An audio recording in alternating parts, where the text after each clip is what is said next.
So this what had happened was. So what happened was is that I pulled up at the spot that I normally go toss at. Okay, had some cars there. Kind of measured the situation. Took the situation best that I could.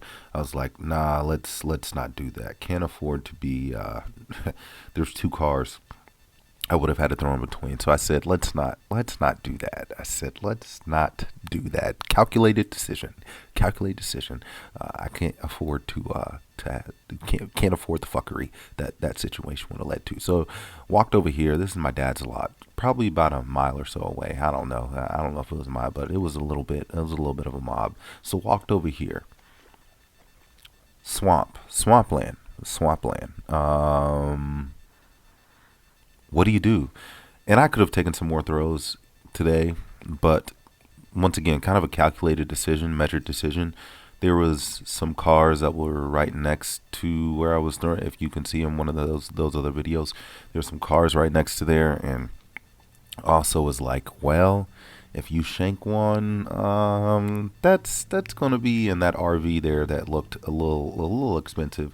I was like, you don't want to be in the middle of a man in his RV, so kind of made the decision. On a better day with better conditions, I probably wouldn't mind dicking around here a little bit, but yes, being the conditions and walking through the cesspool of muck that I was walking through, and then that vehicle being there, I don't know what I could have done about that, trying to avoid that. But yes, that was a little bit of a tricky situation to try to work my way around. I was like, where do I position myself? Do I position myself here or there? And I probably could have figured something out, but I said, it's not even worth it. You better, I mean, calculate a decision. I was just like, you call it a day. So I walked back to where I was and then ended up eventually walking back home.